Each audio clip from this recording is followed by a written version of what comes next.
Welcome everybody to Gamer Like Dad. This is episode number 2. We need a shout out, don't we? Woo! We made it. You know, I thought I was suffering from podcast burnout. I didn't think I could do the second episode. Just kidding. I actually could not wait to get in this seat and talk about video games and stuff with you guys.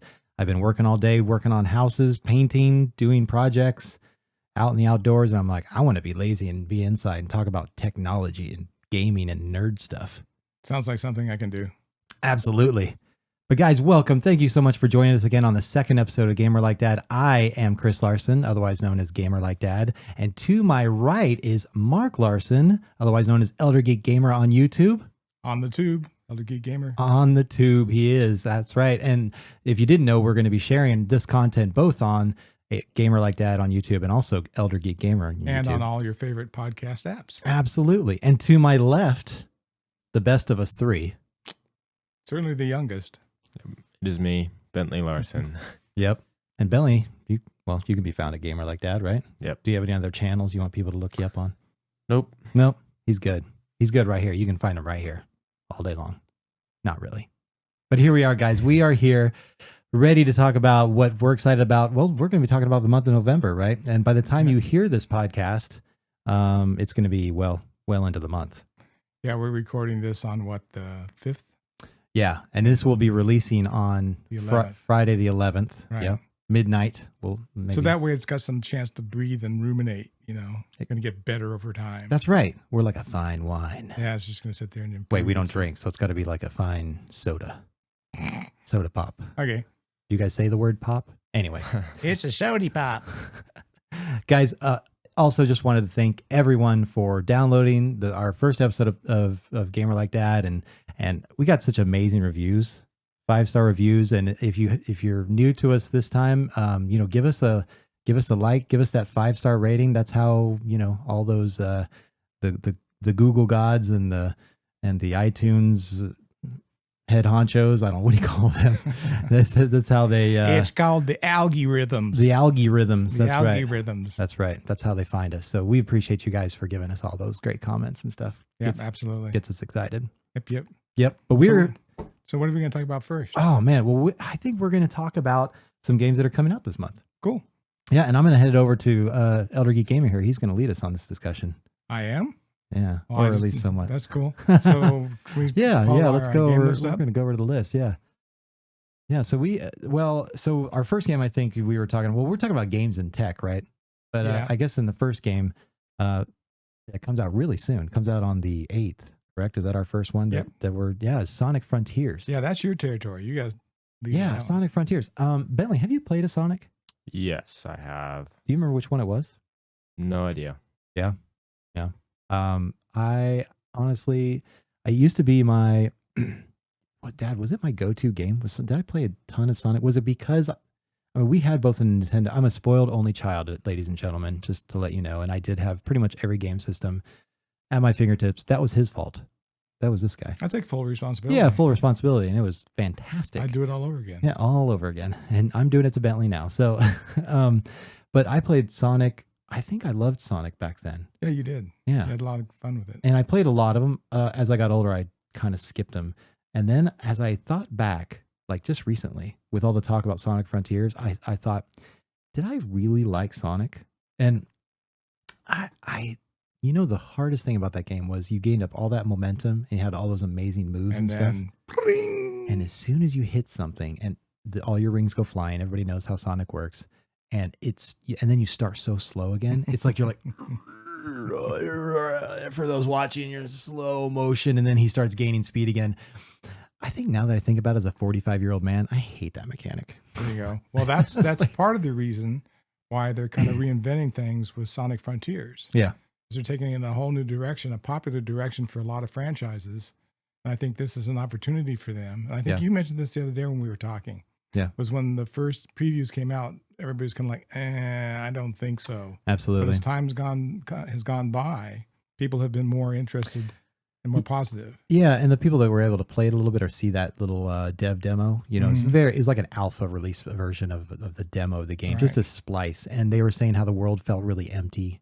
There wasn't just much to do in it. But again, all they're testing is kind of the free roaming aspect of the game, right? But now it's getting great reviews from people who are playing it. So that comes out on the 8th. Will you guys be picking it up? Would you play a Sonic game, Bentley? I don't know. It depends on how amazing it is. I mean, this one's going to be so much different from the other Sonic games. So. Yeah. Is there any multiplayer in it? Or is it just single player? That's a great question. I don't know for those listening or watching, if you know, if there's multiplayer, let us know. Yeah, let us know. 'Cause I haven't got a clue. Yeah. Honestly, would I play it? Yeah, I would play it. Would I spend $70 on it? I don't know. There's too many games coming out right now. And I've been so spoiled with just giving games on Game Pass. Game Pass? Games Pass? Game Pass? Game Pass. So and then there's big AAA games. I mean, really quadruple A games coming out on PlayStation, and which we're going to talk about here very soon. Yeah. But yeah, I don't know. I couldn't tell you. Well, there's one that's coming right on the 9th, and everybody knows. If you're listening to this channel, you don't know what's coming out on the 9th. Wake up. Wake up. Do you live under a rock? God of War Ragnarok is coming. Ragnarok. Ragnarok. Nice. And that's going to be an exciting game. And what I've been doing is I went back and I started replaying God of War 2018. And I've been playing it on the easy baby wavy mode, which blends more of a story mode, graphics wise, and those type of things. A little bit less challenge, but I'll tell you what, it's plenty challenging. It's still lots of fun. And for me, I wanted to get this finished before I start Ragnarok. Yeah. So I'm going to wait maybe a month before I start Ragnarok because I don't game as much as I used to. Yeah. But I still would like to. I'm really enjoying 2018. Yeah. It's awesome. I mean, the dialogue, the story, the graphics, every single bit of it. This is a masterpiece game. Well, and it won Game of the Year awards for most people. It was against that and Red Dead Redemption 2. Those were the two that were up for kind of the Game of the Year awards. Like they were kind of up against each other, and at least at IGN, God of War won that battle. The mechanics were so different, I think what everybody was always talking about was the seamless gameplay from a cutscene into the actual gameplay. They just keep it rolling. Right. That's all they talked about. Now this is going to continue into Ragnarok, and I've heard some people say, well, not much is changing in that area, right? It's the same continuous gameplay. Yes. Yeah. I think they've made things that are good better and things that are great fantastic. Yeah. I think they've just strengthened the franchise from the early. I did watch one early review with no spoilers, and that was IGN's review. And it was really positive of it. They just strengthened the franchise, and that's what you want to hear. Yeah. Yeah. I think I even called you and said, I was listening to MinMax. Guys, if you want another great podcast to listen to about video games, Ben Hansen, who used to work for Game Informer, and he ran the podcast there for a really long time, and then he split off. And there's a few Game Informer people that are with him on that podcast. But Janet Garcia is another one who's with IGN, or was with IGN, and now she does stuff on Kind of Funny. But he was asking her, Ben Hansen was asking her on the MinMax podcast about her thoughts on Ragnarok, God of War, without spoiling anything. And she paused, and she's a pretty harsh critic on things. She'll tell her opinion, and she was just like, I might just have to say it was I think she said it was one of the best games she's ever played. And that kind of surprised me. I don't want to, misquote her, but go check out that MinMax podcast. We'll put it in the description because it was such a good they did such a good discussion on it. There are Twitch games, there are jump and platform games, and there are epic story games like God of War. And that's truly what it is. It's an epic story, and it's set in a fantastic mystic world. Yeah. And all that just comes together in a perfect way. Yeah. That's just one of those games you don't forget. Yeah. Bentley, would you play a game like this? So and the reason I ask this is, so Bentley, you're 16, right? Sure. Yeah. Whatever you say, Dad. But you don't really play these. You don't really play a lot of like action, violent type games. Not always. But like when God of War was around, the previous like games and iterations, I mean, I wouldn't let you play those games. I mean, they had too gnarly. Too gnarly. They had bad stuff in it. There's stuff that's just not for kids, right? Yeah. At I was least, the same in, way at with least you in my growing up. opinion. You were Yeah, the same way. you were pretty strict, and but now that you're 16, would you play something like this, knowing that the story's changed a little bit? Father son relationship kind of thing. I don't know. It's third person kind of view. Pretty gorgeous graphics. Yeah. I mean, I've played a few story games. Definitely not as much as like I don't know, the other games I've played, but like Skyrim or something like say that. Even though it's like an RPG. PlayStation is like they're all about their stories. Oh right? man. So like when I played Spider-Man, I got a little taste of that. Or like what was the game? Was it Horizon? Yeah, Zero Dawn. Zero Dawn. Yeah. I played a little bit of that, and that was also a good story and stuff like that. Yeah. But yeah, I don't know. I mean, I haven't actually seen a lot of God of War, believe it or not. You guys are talking about God of War, but I really have only seen the franchise title and all that. That might be something we should just try. Maybe even do a little stream on the channel or something, and just play. That'd be fun. Yeah, play a little God of War. But anyway, so that one. And also, I wanted to add on the God of War. We've been talking about it a lot, and we should move on. But this is kind of gets in the discussion of our busy schedules, and maybe we won't get into this quite yet. But I've been playing it on the Steam Deck, and you can play it on the stage now. Is it a, what do they call them? Not an authorized game. Yeah. So they prove it to where it plays pretty well on a Steam Deck. You don't have to change much as far as controls or any of the settings on it. But here's my downside of the Steam Deck. So the nice thing about it is I'm so tired. I'm working so late, and I come home and I want to go sit in the office and play on a beautiful screen on the on the PS5 or something like that, and just have that experience. But when truth comes down to it, for all those who have kids and who are working late and just have busy lives, I just want to lay in bed. And so the Steam Deck, I just sat down, and the graphics are not there on the Steam Deck for God of War, but God of War is a big game. And it's amazing that I'm even playing it on a handheld device. Now, here's the downside. The battery lasts about an hour and 10 minutes. Right. Pushing God of War. The fans are going. So you and I were talking earlier about this. This is kind of like going to see Avatar in IMAX. Yeah. Or seeing Avatar on your phone. Yeah. And halfway through playing it on your phone, your battery runs out. Yeah. So, I think the Steam Deck has a lot of applications and a lot of great things it can do, but there are some inherent weaknesses in that. Yeah. When you do a graphically intensive game like God of War at it, it's on a regular game that's not so intensive. How long does the battery last? Oh, I can play Vampire Survivors or another version of that kind of game, Brotato, which I'll talk about. Yeah. It'll last hours and hours and hours because it doesn't use the power. GPU intensive and CPU intensive, and it just uses up the battery. So, But anyway, so that's my experience. I've been trying to play 2018 and catch up to play God of War, but I'm just going to finish it when I can finish it. That's just what's going to happen. So we might have to do the unboxing, which we'll talk about, of these collector's editions later, and then finish the game later. Yep. All right, so that's God of War. Yep. So that's we talked Sonic Frontiers, God of War. This next one is all you guys. Pokemon. Oh, yeah. Scarlet and Violet. Scarlet and Violet. Nice. Yeah. So how excited, Bentley, are you for that? I'm pretty excited. Obviously, or I guess not obviously for a lot of people, but the new Scarlet and Violet is introducing a new era in Pokemon, and they do this I don't know, what is it, every 4 years in Pokemon, where they introduced a new game followed by the anime or the cartoon that goes along with the game, and then they have the card sets that they release that goes along with the game and the show. So it's this whole ecosystem.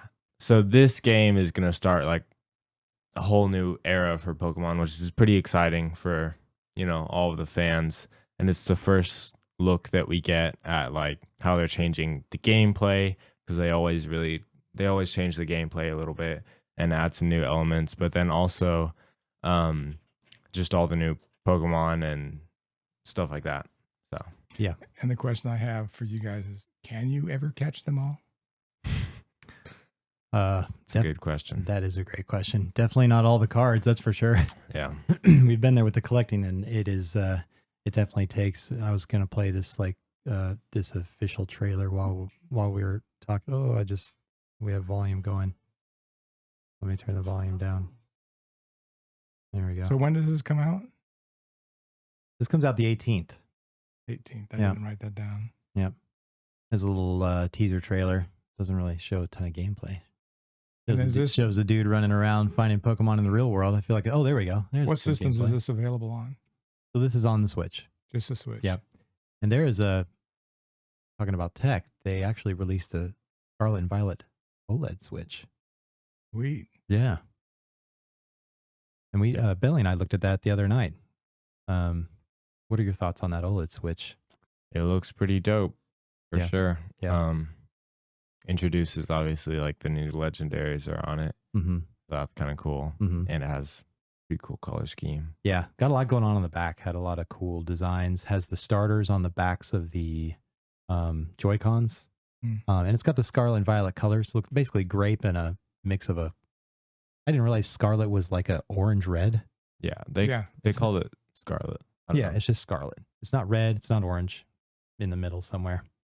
Anyway, so we're watching some gameplay right now, guys. If you're not on the video version and you want to go over to YouTube, Elder Geek Gamer or Gamer Like Dad on YouTube, we'll have the gameplay showing right now. But there's the regular Switch, and then I got my OLED Switch when Metroid Prime came out, and it's not Metroid Prime, Metroid Dread. I think of the really old Metroid game. I love the Metroid series. Yeah, but I tell you, the OLED Switch is just awesome. There's certain games that are made for it, and those black levels on it. And the sound is actually better on the OLED Switch too. Yeah. Oh, the colors, everything pops. Everything pops on an OLED Switch. It looks really good. Coming from your pop, I want to let you know that everything pops. Also on Scarlet and Violet, there's a lot of new. You can take different paths. You don't necessarily have to go to go fight all the gyms. I guess you can attend school. There's cooking. You can make sandwiches and have picnics with your Pokemon. Dad, does that interest you? I'm just gonna sit here for a minute and take a nap. They've actually announced several of the Pokemon, right, Bentley? Yeah. We watched one. What was it? What's his name? The little dog Pokemon. Graveyard. Yeah. Graveyard. This guy right here. The ghost dog. Yeah. It's a ghost dog. An interesting thing about Graveyard, I guess because they're playing off the graveyard. Oh, gotcha. Yeah, I don't know. Yeah. But he's a puppy dog, and he's got like a little candle on the candle's underground, and apparently he lives underground mainly as a ghost pup. But if you get near him, and he'll pop out, and he's a super friendly doggy. But there's a dark side to him, just like there are with a lot of Pokemon. And if you play with him a bunch and you hang around him enough, he saps your life force, and you pass out. Yeah. Great. Yeah. Yeah. And so it's a little creepy. Cute doggy, but man. Over 100 children have gone missing over the last month since the release of this game. And right there, so you can see, if I can pause it fast enough. Nope, I didn't pause it fast enough. They have the crystal, what do they call it? Crystal something. It's the crystallization of the Pokemon. It's like all the other mechanics back in the past, Bentley. What have they been? They've been VMAX. Oh, yeah. Starting with Mega Evolution, going into... was it Mega Evolution was the first one, and then VMAX. Maybe. Yeah. And that was in the XY era? It was Z moves after Mega Evolution. Okay. Z moves. And then Dynamax. Because that was Alola, right? That was in Alola. Sun and Moon. That's Sun and Moon Pokemon, Dad. I'm sure I knew that. Sure. Well, duh. And then there was Gigantamax. Gigantamax. I'm sorry. Yeah. And anyway, but that's the new one. Yep. And apparently it can change their the type that the Pokemon is. That's interesting. Yeah. So anyway. Well, you guys know your stuff. I know nothing. So that's everything for Pokemon, Dad. There's our coverage on the Pokemon side. Cool. But that comes out on the 18th. And so that'll also be out by the time we do our second episode this month. Guys, just in case you didn't know, we're doing 2 episodes a month for the podcast, one on the second week and one on the 4th week of the month. But we might be striving to do a live episode this last part of the month. Yeah, I'd really like to. I think it'd be a lot of fun. What do you think, Billy? Think we could do it? Sounds good to me. I think we could pull it off. We might even do a little after party action where we do an unboxing of something and do it live so that people can take part. Yep. That'd be cool. All right. Some giveaways. Dad, and I think we have one last thing. Maybe? Yeah, I'm going to do a little spillover. Yeah. Gotham Knights And I've got something to show off while you're talking about it. Released That he on brought. the 21st of October. Mm-hmm. So it doesn't really count as a November release, but it launched in such bad shape that we're going to call it a November release because it's had a couple of bug patches and it's starting to get better. Mm-hmm. But this has been a game that's, you know, it's been really controversial. But one of the things this kind of segues into, because a lot of the games that I buy and Chris and I will buy together, we buy the collector's editions. Right. So like with God of War that we were just talking about, we have the collector's editions on purchase pre-order. Mm-hmm. And I also do the same thing with Gotham Knights. But the question becomes, are these collector's editions getting too expensive? And I think they are. So let's take a look for those, at for those listening, we're pulling it up on we're pulling on this the up. video. So we just go to Best Buy site and we type in video game collector's editions. Mm-hmm. And it's one of the things I'll look at to find out, you know, what's out there, what's still in stock, what's available. And every so often I'll find like a collector's edition that's like from 6 months ago that's at half price. Now tell us your secrets. I don't want to sidetrack you too long, but you are a master at ordering things and getting them before other people do. Do you have a secret? Do you want to share that secret? Sure. One of the things you can do, or at least a tip. Here's a tip. Take some of your favorite stores. Take GameStop, take Best Buy, take Walmart, and take the actual developer's store if they're selling the actual item I didn't itself. think about that. Keep those on your cell phone with you. And then throughout the day, just take 2 to 5 minutes. That's all it takes. Mm-hmm. So check those stores and see where the inventory is there. And in one of those places, you're bound to find it. And in 95% of the cases, I get every collector's edition I want. Oh, nice. So, and there's other things you can do, but maybe I'll do an episode on that. You just got to be on top of it a little bit. Yeah. And it's not that just everybody bemoans about, oh, I couldn't get a collector's edition. Well, it takes a little bit of work, but it's not complex. If a 70-year-old guy can do it, you can do it. Well, and most of us, I mean, the general public, to be fair, you know, we just hear about it when it's out. You know, a lot of people, when they hear the news, they're hearing it from, you know, not an insider news. It's usually just someone's like, hey guys, it's out. And it was, well, and we're maybe serious. This morning it released and it's already gone. We're serious players and collectors, mm-hmm. you know? So, I mean, I won't put myself as a real serious collector because there are people out there that have to own every single thing. Well, you're pretty big there, though. But I get a lot of stuff. So let's bring this up so that people that are watching this can actually see it. Yeah. We're going to take a look at God of War Ragnarok Collector's Edition. Now, this is $200. And for me, at $200, that's about the cap I'd like to see on most things. They have another edition that's $50 more. I thought this was one of the best value for the price. And that's what we really got to talk about is when we look at the value. Mm-hmm. So you're looking at it, Chris. What is coming with this? You got a steel book? Steel book looks like you have two. Are these two little figures? Yeah. It says, they're carvings. Mm-hmm. So it looks like wood carvings with some red and blue, just the coloring detail on their outfits. Really cool. And then it comes with Bentley. Your favorite. Yep, the dwarven dice set looks pretty dope. Dwarven dice. These look like wood almost carved, different shapes. I guess with like D&D people would know, right? Those types of dice. Yeah. And what's that thing right there, Chris? And they come in a little pouch. And then my favorite piece, oh my goodness, is of course Mjolnir replica, which does not look like the same one in store from the Marvel. You know, for those, it's pretty awesome looking. It's no, and I'm not saying that's a good or bad thing. That's just, you know, I hope they put some weight in it. I hope it's just not like a piece of light foam. I know that's gonna be really just disappointing foam, if you pick it up and it just go. Boing. I don't think so. I think it's going to be at least made of some resin and have some weight to it. One of the things we're looking at on this screen is the Knowledge Keeper's Shrine, which is what the box is for this. Oh, okay. I love it when they do great things with the box. Yeah. I've said this before in other podcasts, which we only have one other podcast, but I've said it in that one too, is I love a great box because you can do so many things with it. And that's one of the reasons I don't have a lot of room to display things in my room. If it's a really cool box, I display it. Yeah. So if you think about this, the game itself is $199. The collector's edition is minus $69 for the game. So you're paying $130 for this really cool box, a steel book, the dice, the dwarven dice set, the hammer, and the Knowledge Keeper Shrine. I think that's a good deal. I really do. If you think $130 for that, that's right on par. I have no issue with that whatsoever. And as you can tell, like for us, like for Bentley and I, like getting this collection thanks to Elder Geek Gamer. My dad right here is spoiling us. He picking us up an extra copy, which I didn't do for him on the Steam Deck.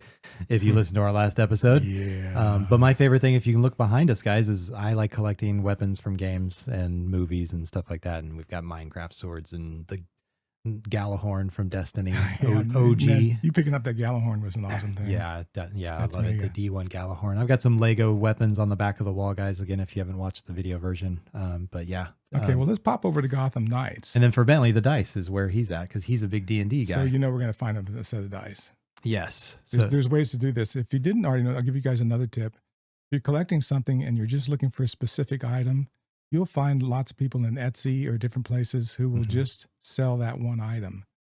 And so like you can look for the dice and you'll find somebody who'll probably say to buy the dice for like 20 to 50 bucks. And at that point, if it's worth it to you, just buy it. You just get that for somebody. So that's a good the idea. phone lines will open up in just a minute. We're going to be taking calls and donations for Bentley's Dice Fund. Yes, Bentley's Dice Fund. Please donate. And what we didn't mention is there's a bigger version of that God of War special edition, and the dice were different in that one. They are different. Yep. They also had a couple little figure things that I knew I would never display or have any room to put. I guess one thing that I did see and that I was a little jelly of is it has a record in it, and I'm starting to collect. Had I thought about that? Some records that have some nice print on them. You could do what I just said. Yeah, you probably just go find find the somebody record. on one of those different sites and find somebody who's just that on doesn't the have the record. Yep. Yeah. So let's look at the Gotham Knights Collector's Edition. Okay. That's $300. And I will tell you right off the bat, if you ask me the value, is it here? Well, let's go through what's in it. Okay.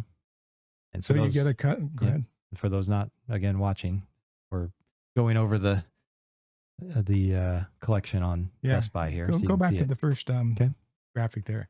So you get a pre-order, you pre-order it and you get the 233 custom Bat Cycle skin. So anybody that pre-orders gets that. So it's not really exclusive to the collector's edition. Okay. Yeah, that makes sense. So the next one, what is exclusive is you get a Gotham Knights, pull it up just a little bit for me. Gotham Knights Deluxe Edition game that comes with a separate media book. Right here. Yeah, if you'll click on that so I can read it. The old man can't read that. Yeah, it's not going to let me zoom much more. That's perfect. So it's a LED book packaging. And what it does is there's the 4 characters on the front of this book. And each one of their chess pieces lights up with an LED color. It's pretty cool. It's on the book itself. On the book itself. It's kind of a crummy implementation of it because you can't find the button to light up the LEDs. How do you do it? It's hidden on the inside cover underneath the cardboard. Oh, so you can't even activate it from the outside. No, you have to go from the inside and you have to hit it. Like it takes me 10 times to get it activated. Yeah. It's a great idea, great concept, but it wasn't well implemented. And then if you were with us here and looking at this, you'd also see that book is an art book. It has lots of really cool art from the game itself. It also has a place in the back for you to put the disc. So you don't get a steel book per se, but you do get the media book that comes with it. Yeah. And then if you'll pop back to that screen again, you also get a map, which is a in the back here, paper map behind the characters. You know, it's okay, but the big thing for me is, did we talk about the augmented reality collector pin? We didn't. There's a little pin, guys. If you're not watching, there's a little pin. It looks like just a regular pin that you just pin on your shirt. Yeah, and you just take your phone and put the camera on, and it'll take that, I think, a QR code on it or whatever, and do some little AR thing with it. Oh, okay. But, yeah, that's just one of those things that you throw it's a little in there. tchotchke that, whether you like it or not. Yeah, so then you get all the in-game content, the Promethean New Guard, transmogs. Yeah, so you get some skins for your and characters. the Visionary Pack content, those type of stuff. But the big thing that's attracted me was the statue. What's cool about this statue is it's 4 players. And we have one, guys. I'm going to cut to our face cam here and bring it up. There we go. And we can even zoom in a little bit. So there it be. And you have to ask yourself, so the whole thing was $299. We take off $89 for the game. That's $210 we're paying for the statue, for the media book, for the key. There's also a little thing that says this is an authentic production, what the run number of it is. I'm doing the Vanna White spin of the figures here. If you guys want to watch the video, thank you. Need some creamer on your hands, buddy. Yeah, they're rough. But that's an awesome statue. I really like it. Is it worth $210? Well, let's take off the other things. Let's give us, let's say $40 for the other stuff. So Yeah. if you take $40, 210, what's that bring us down to? 200, 70, 170.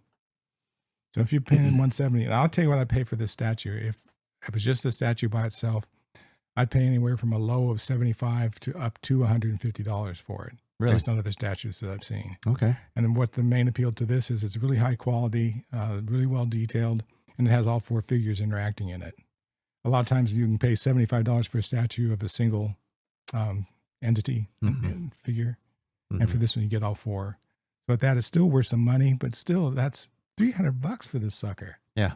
And I'll show you one more thing until we move on to the next thing. So let me ask you then. So with the Noble team from the Halo one, right? Is it the Noble team that's in all 6 of that fire team together? How much was that one? If you remember on Halo, $150. See, that's crazy. Right. Like arguably, it's Halo. And I bought 2 of those. I bought one way after they came out. Yeah. I mean, just recently in the last few months, I bought one. Yeah. And I paid $150 for a really pristine one, and I paid $125 for one that had a couple issues with it. So I don't mind paying what the original price was if it's a really hard to find item and it's in good condition. Right. So that was terribly awesome. Right. Okay. So go back to one more screen real quick. Go back to the first page of the Gotham Knights thing. Okay. Back one more. All right. I'm searching, guys, for what are we looking for? Okay, right there. So we're at the screen where we see God of War above On Best Buy. Ragnarok. Yep. Yeah, then Gotham Knights is the next one. I'm going to show you something very interesting about this. You can still buy the PlayStation 5 version of that. What's that tell you about the game and how popular it is? Oh yeah, it's available. It tells you that it's struggling, especially with the non-PC editions, which are really struggling with frame rate. Click on the Xbox Series X. Where at? Right to the right. You've got 3 of them in a row. Oh, gotcha. You can still buy it. Yeah. You know which one you can't buy? Is it on PC? Wow. Now, why can't you buy the Windows one? Because the Windows is the best version of Gotham Knights. Can't you play it in higher frame rates? You can play decent frame rates. There's more things you can do to tweak it out. You're very limited in what you can do with the consoles. So that one's gone, but the other 2 are still available. Yeah. I wouldn't be surprised if this is something in the next 3 to 6 months, you start to see them available for $150. Gotcha. So are collector's editions getting too expensive? Yes. You have to determine what it's worth to you. And if it's worth it to you, more power to you. Yeah. Guys, let us know what you think about collector's editions. If you're a collector out there and you pick up figures or anything, do you get sold? My 2 cents, from our collector's editions that Bentley and I have, grabbed or you've grabbed for us, it was really Destiny was kind of the one that I started really buying those big editions. Yeah. And when Bungie was releasing those first ones. Yeah. Like the one I've got with the interactive ghost. Yeah. With the interactive ghost was awesome. I wish I'd grabbed that one. And then they did another one that was on maybe King's Fall or maybe with Crota. Oh, it's got the ghost that. Yep. The one that you can squish, but that's from the newest one, right? Yeah. But they had a couple sets, but then they started releasing some collector's editions that had kind of like what we saw with this Gotham Knights, where it was just a map and some paper and a book. Which an art book is cool, but for me, it doesn't sell me all the way. And as a collector, I like to display things. Now, a book you can display, but having how many printed materials can you show? I mean, it's limited space. You want to put a figurine, like go back to the Doom Eternal version. I mean, what did that thing cost me? Probably $200. Yeah, but you got a helmet. You got that awesome helmet with it, which is just amazing. Yeah, helmets or weapon replicas are like the piece de résistance for me. Wait, is that French? Resistance. Pièce de la résistance. Yes, exactly. Sorry and about same that thing French. with the Mass Effect version that came with the helmet. Yeah, there's so many great collectors. So I hate to see us going in this new direction. Yeah, and I hope that we don't see this as the new trend. What's the game that released just not too long ago? Destroy All Humans. And they just came out with a remastered version. $300. And the extra $220 was just for one figurine. Yeah. of the main. That's an protagonist. expensive figurine. Yeah, Like I started said, with that. yeah. I think for a collector's edition, I'm down with like one big, really cool piece. Yeah, And then the game, and then I'm good. Yeah, well, that was $300 for crypto and the game. Oh my goodness. Okay. Yeah. So, no thanks. And tell us what you think. I thought I'll still be buying collector's editions, but I always look for a deal. I've got a lot of them at half price if I wait a while. Yeah. And good hunting to you all. Yes, absolutely. Well, I think that Bentley, do you have a favorite collector's item that maybe that we've collected here in the office that you can think of? We've been talking a ton about collectors things. I'm not quite sure. As he looks around the office. Okay. One thing I like is the controllers. We Oh, have a few You controllers. want to show some of those Xbox controllers on? Sure. Here, I'll let you show off Okay. this one. So this one, guys, I didn't even realize this, but this, as far as, again, collectors, this, this doesn't come with, well, it did. This came with the game. This is the Sea of Thieves controller. Now, what I did not realize, Dad, is that in 2020, this thing blew up. You can't find these controllers. You bought me this game and then you asked me, do you want the controller that comes with it? And I said, yeah, sure. Just kind of nonchalantly. Well, this controller went over $300 in 2020. Yeah, I couldn't get myself one. Yeah, and if you aren't watching again the video, this is a see-through. It's got the purple color. It's reminiscent of, was that the N64 days with that see-through purple, like that plastic? Oh yeah, I've got one. It's the atomic purple version. Yeah, the atomic purple, and it reminds me of the atomic purple see-through stuff. And then it's got the splash of the green with the skull in the middle, and then that's a great looking. It's got controller. a gold right trigger. It's just so cool. That's for your gold tooth matey. Yeah, and there's even etching of the islands. It's really hard to see with the sheen, but just right here, where your hand kind of rests over that bottom piece of the controller, it's got etchings of islands. Yeah, it's actually engraved into. You can feel it. But this controller, and then here's the thing: I played with this for a ton. So look, I wore away a little bit of the left thumbstick, and then when I saw that it was over $300, I put it up on the stand and I stopped using it. But this is probably my favorite controller. I think Bentley's got another one to show us. He does, yeah. He's going to continue with the conversation. All right. Well, I don't really know much about this one. This one's for your Xbox Series. Yeah, that X, one right? goes with the Infinite. Yeah. Oh, yeah. That's Halo right. Infinite Series X. Yeah. For that edition. Yeah. Yeah. That's really clean. That reminds me of just like a nice Navy suit. It is. It really gold is. with the blue and the midnight blue. If you look at the Xbox Series X Halo Infinite console, it has that same type of geometric graphics on it. Yeah. And the same color palette. Yeah. It really looks sharp. It does. It looks like a uniform. Yeah.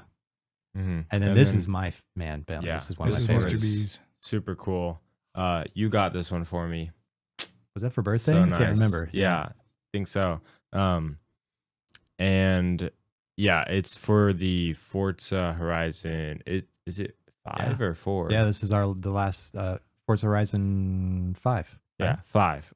Correct us in the correction down below if you guys. I can't remember. I think or it's send 5. us to the correction box. Forza Horizon 5, I think. Yeah. Mm-hmm. And which was this year. Yeah, so it has the like festival paint splatter on the controller. For those of you who have like played the game, they always do like the pink and the blue like mist whenever you go through like a, because it was in Mexico, right? Yeah. Yeah. Mm-hmm. Yeah. And then it has transparent plastic that's yellow, and then the triggers are and as well as the thumbsticks pink. It's basically like Carnival. It's just got this splash of all these amazing colors. Yeah. And then the last cool thing is you can see on the back right here, this black part is actually basically like a steering wheel. It feels like steering wheel rubber. Oh, I didn't notice that before. Here, feel it. Give it a that's feel. exactly like. It's super nice, super smooth. Yeah. Yeah. Is that a Mercedes? Yeah. It's a very nice feature to the controller. Sweet. So yeah. That's a spectacular one. Good job, Xbox. I mean, those guys putting out the hardware for Xbox with the controllers and stuff is absolutely fantastic. And Bentley was talking about thanks for sharing that, Bentley. He was talking about that Forza Horizon 5 controller. Just basically takes us into our next conversation. That's what games were what are some of our favorite games of this year, 2022? I want to start that conversation off, and then also, what we're playing. It'll kind of bleed into it. So Bentley, after talking about that, and it reminded me of Forza Horizon 5 because you played that this year. But what's some of your favorites this year that you've played? Yeah. So including, it would be Forza is definitely one of the big ones. Although that actually came out really late 2021. We'll count it. But yeah, and then they released a Hot Wheels, like what is it called? Like extended something or Expansion. other. Yeah, expansion. And that was in 2022. So that was something really cool. You guys have to show me that. I haven't seen it Yeah, yet. it was super awesome. It was like you're riding up, the tracks and stuff. Yeah. Super cool.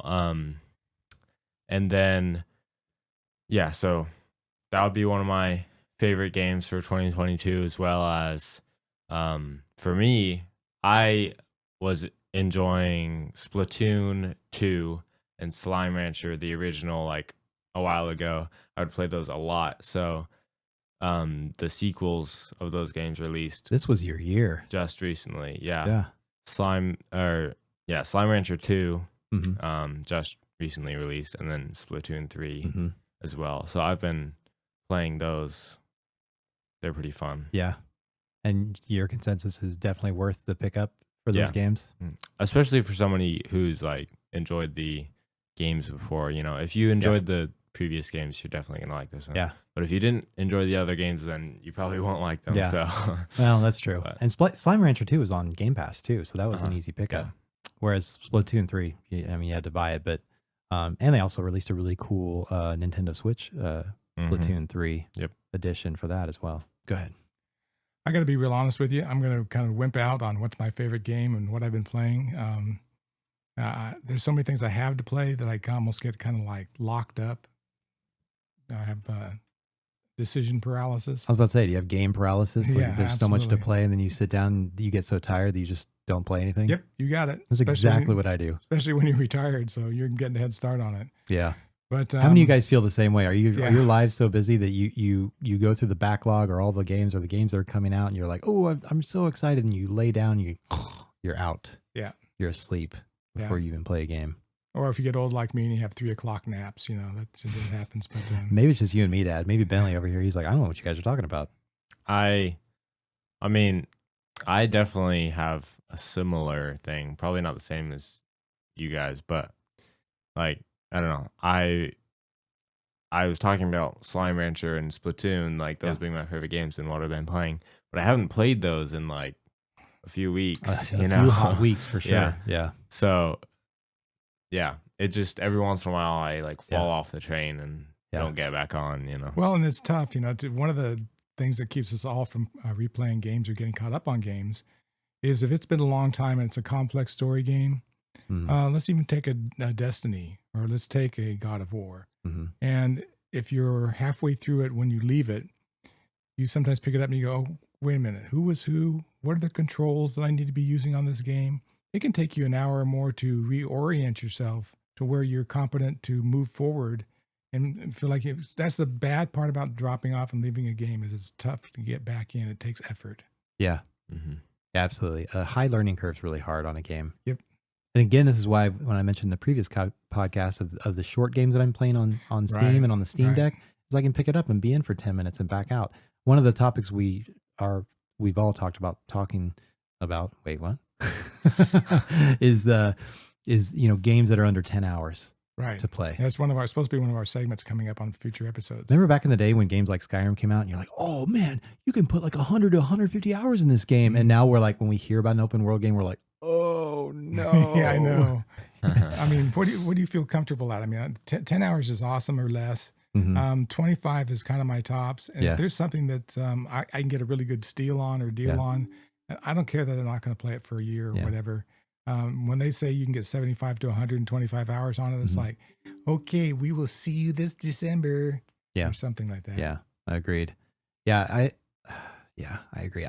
For me, I think I'm not going to skip out on the conversation, but Bentley added his games. I actually want to add on to his talking about Forza Horizon 5. When the DLC pack came out for Hot Wheels, I didn't play the other Hot Wheels pack that came out for I think it was Horizon 3. All right, guys, we had a little camera issue, so we turned it back on. We're going to try and finish here in the next 5 minutes. I was talking about Hot Wheels DLC, and I absolutely loved playing Hot Wheels DLC for this year. That it's not even a whole game, but it just improved Forza so much for me. The feel of being shot on those ramps and looping and going sideways and doing all the crazy, you know, all the G's you're pulling. You know what it reminded me of? It reminded me of F-Zero. Yeah. You remember that? Yeah. And I think if you recall, I think I bought you some Hot Wheels stuff as you. Oh yeah, no, I love Hot Wheels stuff. It was fantastic. Anyway, so I've been enjoying that, and of course, being in my particular situation of being, you know, where I have Bailey who's 16 and I have a little guy who's 3. I've been playing Kirby and the Forgotten Land, Forgotten Kingdom, or something like that, and he loves watching. And I think I don't know if we can pick up the baby crying in the background. Speaking for our little guy, I think we need to close this episode down. Yeah, we need to close this episode down, but that's one I've been really enjoying playing with him. He just likes sucking up the bad guys and taking their powers and then going and beating the bosses. Yeah, so my catalog of gaming is insane. And then of course I try to play God of War on the Steam Deck and in bed at night, trying to finish 2018 so I can play Ragnarok on the 9th. And so that's kind of where I am. So favorite game, do I have a favorite game? You know what my favorite game is? The games like Vampire Survivors and Brotato. If you haven't seen Brotato, it's like Vampire Survivors, but you're a potato and you're trying to survive as a potato with a certain loadout. Try it. Let us know what you think. Yeah, Brotato. It's fantastic. That actually might be one of the funnest games I've played. Yeah. So, but yeah, I think that's it as far as the games we're playing. The games, we'll have another end of the year discussion with games that we really have enjoyed through the end of the year. We have some teasers just ending this podcast, right? We're going to do, like we mentioned before, we're going to do some live sessions for the podcast, and we're going to do, I think we're going to call co-op games. Yeah, we're going to call them after parties, and we're going to play some of these games, all of us here. And, you guys can join us live while we play some of these games that we're talking about or, experiencing. Maybe it's a new game. Maybe it's one we've, been playing. Maybe it was one at the beginning of the year, like Elden Ring or something like that, right? But there's a big party we're going to plan at the beginning of next year. Elder Geek Gamer over here, my dad, Mark Larson, he turns the big 70 in January. And we're going to party. Game party. We're going to party, and we're going to actually try to maybe set that up as a live. It would be really nice if we could do a live stream, have all my buddies there and family. And guys, what you don't know about us is my dad and I, and Bentley hasn't joined in, until recently. We might be able to do it again. And now that he's older, we used to do LAN parties all the time. For years and years and years, decades. And then COVID got us. And we kind of stopped doing that. But the LAN party thing, there's just something about being together in the same room and playing games. Can't wait. Absolutely a blast. Yeah, so more co-op games. We're going to do the January birthday party. Yeah. We're going to do some live sessions of the podcast, Gamer Like Dad podcast, and a lot more. And if you guys have suggestions for us, again, please do let us know. Yeah, because we want to do some cool things with you guys. And we have such a great community from the Pokemon community, but also, from your community and just love to grow that community and just have fun together and enjoy video games and nerdiness. Right? Let's go get the little We'll get the little guy. But thank you guys so much for supporting. Again, just leave a like, 5-star review on any of the podcast outlets. Check us out on, Dad, where can they find you again? On YouTube as Elder Geek Gamer, or Twitter, Elder Geek Gamer 1. Elder Geek Gamer 1, and Bentley and I, you can find us at not Elder Geek Gamer, but Gamer Like Dad on YouTube. And that's pretty much where we are. But again, guys, thank you so much, and we'll see you in the next one. Bye.